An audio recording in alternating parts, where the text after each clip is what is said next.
Jadi letak dari arca Dewa Siwa menutup lubang yang dalamnya kurang lebih 7 meter. Cangkuangnya diambil dari nama pohon yang banyak tumbuh di sini. Ini namanya pohon cangkuang. Kita diperbolehkan untuk memasuki ke dalam Candi Cangkuang ini. Jadi ini sebagai bukti bahwa di Jawa Barat candi yang selesai dipugar ada yang ini. Ini di dalam Candi Cangkuang, sangat spektakuler.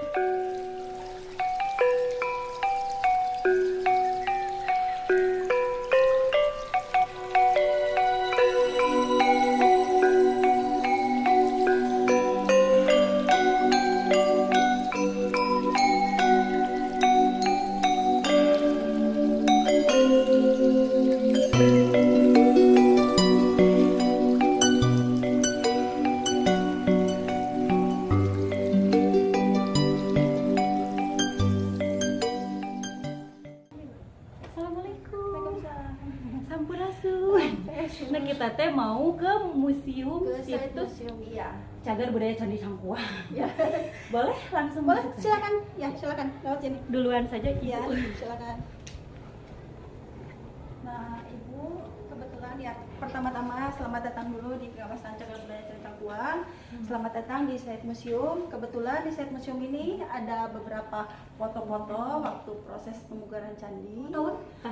Kalau untuk ini foto-foto waktu tahun 678 itu kan penemuannya. 678 itu baru penelitian. Nah, ini untuk fondasi candinya dulu Ibu. Ukurannya itu 4,5 kali 4,5 meter. Kebetulan kalau Ibu perhatikan di letak dari tengahnya itu kan ada hitam. Itu sebenarnya lubang. Ke bawahnya itu dalamnya itu kurang lebih 7 meter. Itu fungsi dahulu waktu agama Hindu masih ada itu untuk menyimpan abu jenazah waktu agama Hindu ada. Cuma sekarang sudah tidak digunakan lagi. Sekarang lubang tersebut itu ditutup oleh arca Dewa Siwa. Jadi letak dari arca Dewa Siwa menutup lubang yang dalamnya kurang lebih 7 meter. Ini yang menemukan siapa kalau boleh tahu? Kalau yang menemukan itu Dr. Andes Uka Chandra Sasmita. Jadi beliau itu berpedoman dari sebuah buku yang dikarang oleh seorang Belanda, di mana di buku tersebut dikatakan bahwa di Desa Cangkuang ada makam kuno, makam Arif Muhammad dan arca Dewa Siwa. Jadi tidak dikatakan adanya bangunan candi. Tetapi Terus ketemunya di mana? Di nah, situ atau kalau untuk fondasi sendiri itu diketemukan di samping dari makam. Sedangkan batuan-batuannya yang untuk mendirikan candi itu diketemukan di sekitaran lokasi Situ? sini. Iya, Lokasi sini. situ? Di lokasi sini, radius antara 500 meter. Di darat, fondasi. bukan di Iya, air? iya. Karena penduduk di sini juga dulunya kan tidak mengetahui ada bangunan candi. Batuan yang berhasil dikumpulkan hanya 40% dari keseluruhan bangunan. Mereka ada yang menjadikan batuan tersebut untuk nisan kuburan, untuk balokan-balokan untuk bangunan itu, karena mereka tidak tahu batuan tersebut untuk mendirikan candi. Nah, ini proses pemugaran. Tapi kalau Ibu bertanya apakah memang bentuknya seperti ini hanya perkiranya saja. Karena mengikuti dipugar. Iya, mengikuti batuan yang 40% itu. Adapun jenis batuannya ini yang ini. Jenis Keren nih, batuan Jawa andesit. Barat punya candi guys. Jadi ini sebagai bukti bahwa di Jawa Barat candi yang selesai dipugar ada yang ini. Karena kan Karawang juga ada candi jiwa, tapi kan tidak sampai dipugar. Itu dari batu bata. Terus ada juga di Cangkuang. Ada hubungannya dengan ini yang di Karawang? Tidak ada. Cuma ada di sekitaran Jawa Barat aja. Tetapi yang berhasil dipugar barang ini. Tas dulu tuh. Mending capek banget. Nah, ini kebetulan kalau di sini ini ada peninggalan yang Badal Arif Muhammad. Masya Allah. Jadi kalau Ibu perhatikan, maaf, di sebelah dari candi itu kan ada makam itu namanya itu Arif Muhammad. Beliau itu adalah tokoh penyebar agama Islam khusus di Kampung Pulau ini abad ke-17. Nah, ini bukti waktu beliau menyebarkan. Ini sudah ada tinta. Ini tintanya terbuat dari apa? Kalau untuk tinta, kalau diperhatikan ada dua warna, ada yang hitam sama yang merah. Kalau yang merah itu dari getah pohon jati. Kalau yang hitam itu dari campuran beras ketan yang dididihkan, dan untuk memberikan efek hitamnya itu dari jelaga lampu teplok. Kalau di Sunda semprong yang mehong, nah itu. Nah itu untuk campuran pakai ya, mehong, bukan pakai tinta tapi rapi. Campuran tinta hitam atau mangsi hidung kalau di Sunda bilangnya. Dan ini untuk kertasnya juga terbuat dari kulit kayu. Namanya pohon saek, yang diambilnya itu kulitnya. Teteh orang mana nih gelis? Orang di pulau. Oh caket? Iya kan, rumah adat. Nah kalau ini nih kita pengen tahu kan di dalamnya ini dulu lubang ya, sekarang Iya. ditutup. Dari atasnya disimpanlah arca Dewa Siwa. Ini asli enggak? Iya, kalau untuk arca Dewa Siwa, jadi yang pertama diketemukan kan arca Dewa Siwa dulu. Di mana? Memang di sekitaran sini, Oke. Mas, di bukit ini, namanya Bukit Kampung Pulau. Nah, sedangkan batuan-batuan yang lainnya untuk mendirikan candi diketemukan setelah penemuan dari arca Dewa Siwa ini. Makanya ini candi dikatakan peninggalan agama Hindu karena arca yang ditemukannya itu arca Dewa Siwa. Ini dari salah satu tertinggal.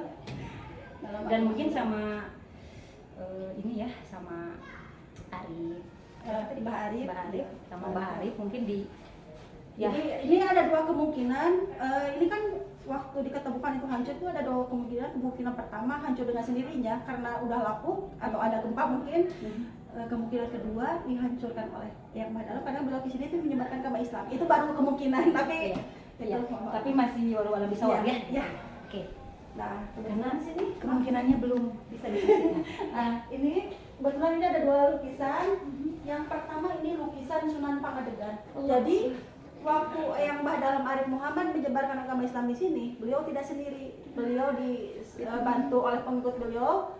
Ya, salah satunya. Ini udah berapa ratus tahun ini? Enggak, kalau ini lukisannya tuh baru. Ini tahun 2017. Siapa yang melukis? Pak Hara dari Tangerang, tetapi Pak Hara itu masih ada keturunan Jawanya, jadi mungkin masih ada cerahan dari Jawanya.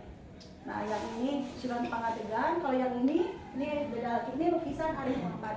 Oh, Masya Allah. Ya, tapi kami juga kan tidak mengetahui sosoknya seperti apa, tapi kata yang pelukisnya, kata Pak Hara ini Diilustrasikan ya, seperti ini. kurang lebih 40 menit katanya.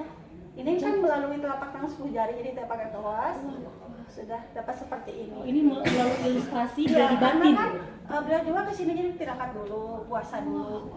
Ya, tidak serta merta. Gagah sekali ini, ya Allah. Mudah-mudahan nih barokahnya, muamalahnya Nah, sampai kalau- ke Temaya. Nah, kalau ini Arif Muhammad sendiri, ini kan ada hubungannya komplek rumah adat yang tadi Bu lewati.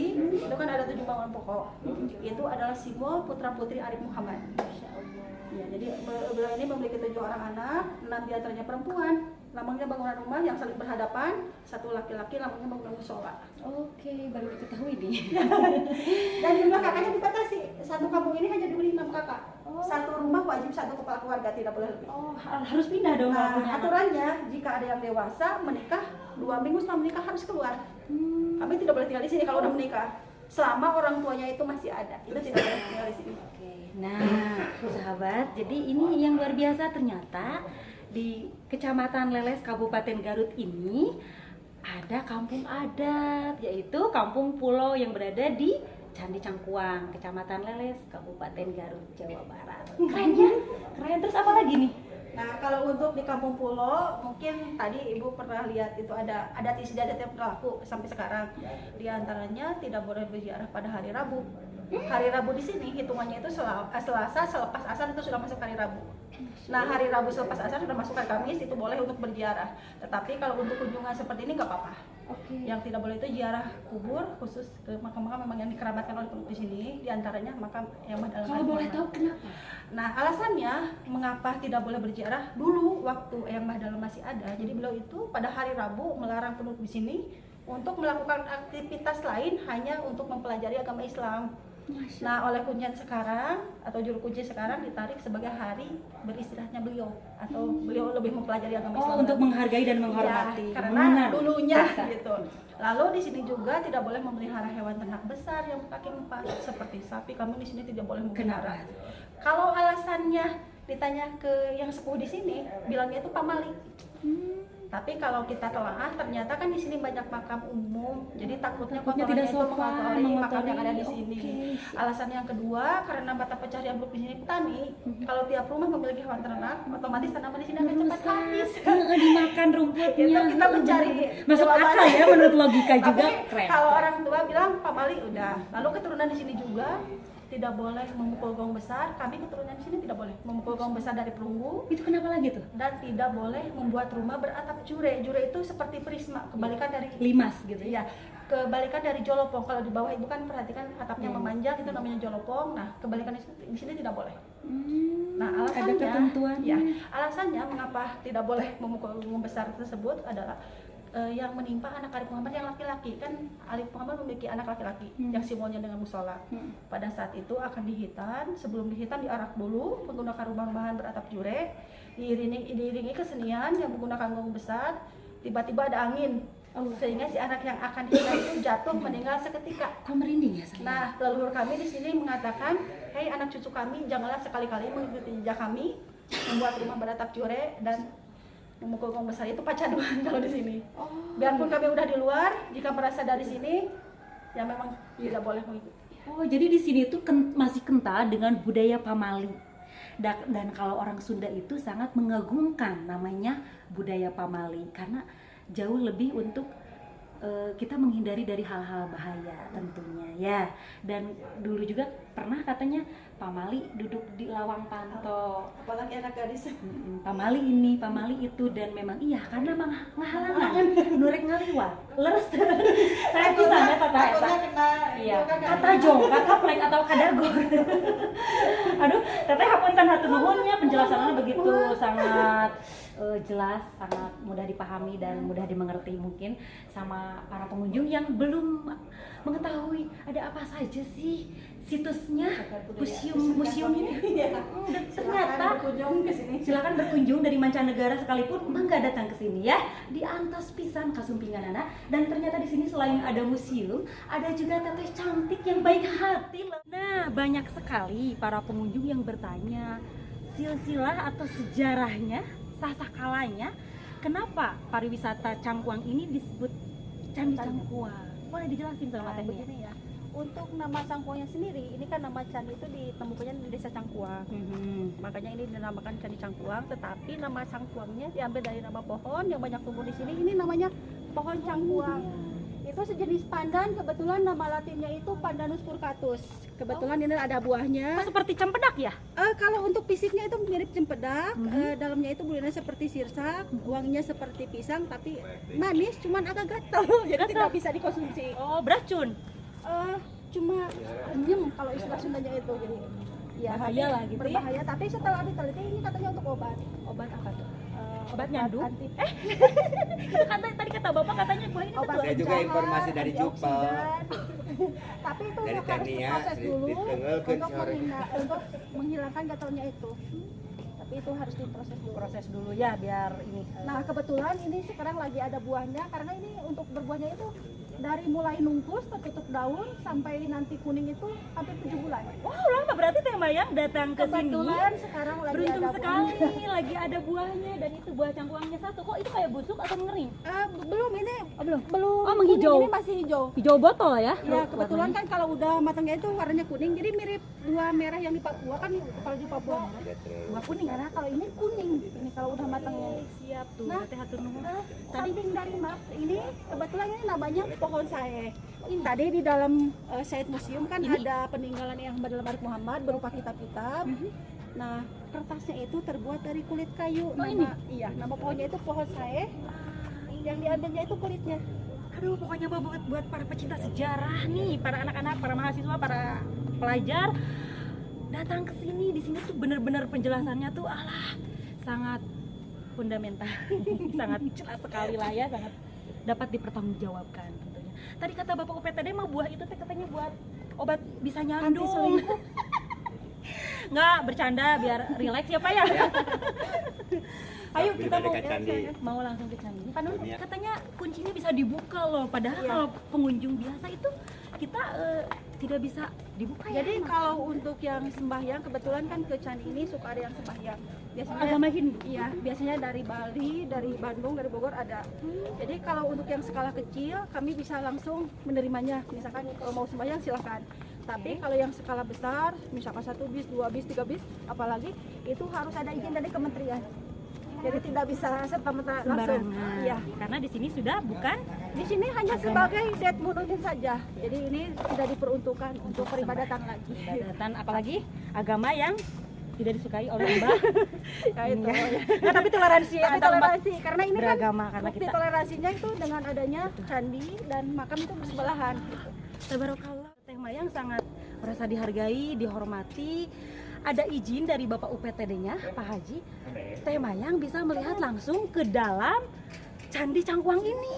Padahal kalau pengunjung biasa itu nggak diperbolehkan. Nah, di dalam itu tuh, ada kuncinya.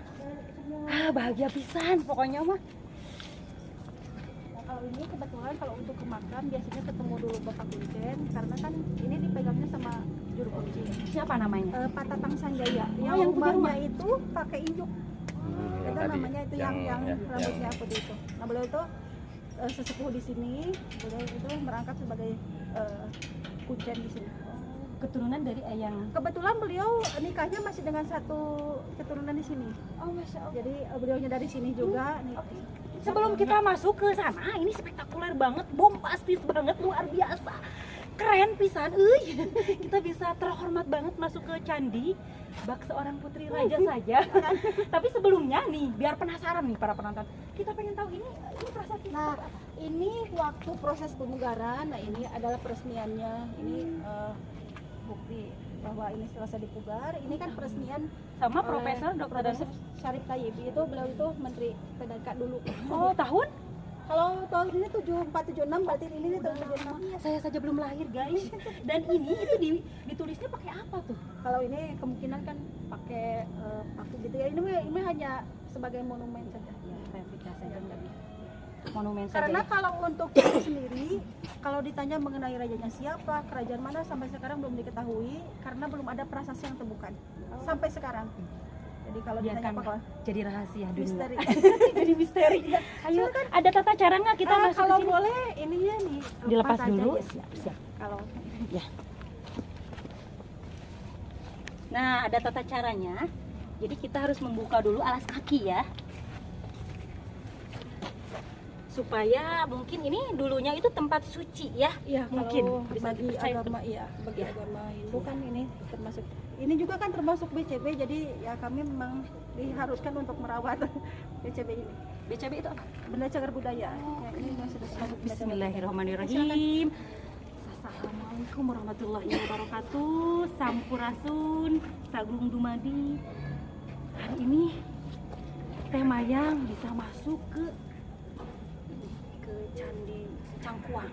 Dan di dalamnya ada Dewa Siwa, Ya, Arca Dewa Siwa.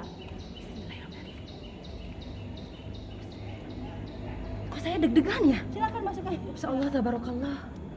Ini satu penghargaan yang sangat luar biasa yang Masya Allah saya tidak bisa berkata apa-apa. Bismillahirrahmanirrahim. Assalamualaikum. Sampurasun, Sagung Dumadi. Ini gelap ya Teh ya? Iya, kebetulan ini tidak ada penerangan apa. Barakallah. Nah ini sahabat, di sini wangi sekali. Wanginya seperti kemenyan, dupa, Ya, dupa ya. ada yang sembahyang. Boleh Teteh kesini Ya, biasanya kalau ada yang sembahyang kan naruh ini sesajian. Bunga. Nah, kalau Apa ini kan selalu ada koin gini. Sebenarnya ini mitos. Waktu ini sebelum dibangun, ini kan tergeletak di luar Arca Dewa Siwa. Nah, ada mitos dulu di sini. Barang siapa yang dapat mengangkat Arca Dewa Siwa, keinginannya itu katanya akan terkabul. Nah, orang-orang kan sekarang mengangkat nggak bisa, menyentuh juga nggak bisa karena pakai teralis. Nah, dengan melempar koin. Jadi kalau hargainya ya itu ada sebagian orang yang memang Percaya. kepercayaan itu hanya sebagian orang. mitos atau fakta. Iya. Kita coba aja. Ini berat, coba diangkat nggak akan bisa karena Nggak di bisa sini. karena ini udah paten juga Paten. sekarang. Kalau dulu mah iya, kalau dulu kan diangkat bisa. Nah kebetulan ini kan ada hitam itu pernah patah, ya kejadian patah. Jadi itu sebagai bentuk pengamanan ya kami dipatenkan di sini. Disatukan, disambungkan Iya, kembali. disambungkan iya. Lewat apa ini? Kalau itu khusus untuk itunya, iya, iya karena. Ini luar biasa sekali. Jadi ini dulunya lubang. Lubang, ke bawahnya itu lubang, iya. Kayak Ke bentuk bawah. sumur, kan? Seperti sumur Nah, gitu, 7 meter ya. 7 meter. Masya Allah. Karena Kalau dulu buat memang aku bisa izin aja. digeser gitu, tapi kalau sekarang kan memang dipatenkan, Oh, dipatenkan. ya memang kami tidak ini. Hanya monumen saja untuk mengenang jasa-jasa para karhun mungkin ya. Dan ini mungkin saja ini udah ribuan atau ratusan tahun ya. Ya, nah kalau yang ini kan kepala sapi ini nanti makanya di sini ada larangan Ya, Oh. Ini kepala sapi loh. Ya, tidak boleh memelihara hewan ternak besar berkaki 4. Kemungkinan takutnya lagi kan disembah lagi oleh penduduk di sini. Betul. Karena ini kan nandi itu sapi dalam ini. Iya, takutnya Ya, takutnya ada sesuatu lagi Sementara yang ya sapi itu kan di India ya, sangat begitu dihormati. dihormati. Iya, Oke, takutnya ada. dagingnya saja tidak boleh dimakan kalau di sana. Nah, mungkin saja ini udah ratusan tahun, boleh dibilang juga ini zaman megalitikum. Karena ini dari batu. Ya, Iya, iya dari batu. Oke, kita terhormat sekali, Masya Allah. Nah, Di sini kalau ini salah untuk jenis batuan andesit yang mungkin bisa dilihat yang warnanya agak coklat. Ini jenis batuan andesit yang aslinya. Jadi kalau diperhatikan dari kaki, badan dan kepala itu ada yang aslinya. Oh, ada yang asli. Iya. Jadi yang warnanya agak coklat itu Ini? jenis batuan andesit ya. Sedangkan yang agak putih itu yang memang cetakan yang dibikin di sini. Oh, ya. Jadi ada yang asli, Ada yang asli, ya. Ini Yang cetakan. Cetakan. Iya. yang pokoknya udah masa Iya, pemugaran. iya, karena 40% itu ya sudah ada tiap bagian-bagiannya. Luar biasa. Kita tuh sebetulnya tidak boleh lama-lama di sini. Namun mungkin karena penghargaan buat tema yang dari Bapak Haji Wawan UPTD Pariwisata Candi Cangkuang ini. Jadi ini sudah lama ya. Kebetulan kalau kami ya kalau ada yang sembahyang ya kami bisa Oh, bisa. langsung karena itu kan untuk toleransi juga. Tapi kalau untuk hari-hari biasa kalau lagi banyak pengunjung kami tidak buka karena takut Oh iya. Salah. Salah. Ya, salah. ya tanggal hari ini juga kan takut kena BCB-nya juga. Bagus, Urusan. bagus. Sementara pengunjung itu jarang yang mengetahui ternyata di sini ini sangat menjaga toleransi antar umat beragama. Jadi bagi para pengunjung dari Sabang sampai Merauke, dari agama manapun, insya Allah diterima baik di sini. Ya. Pokoknya mah di atas kasumbinganana di Candi Cangkuang. Hatur nuhun.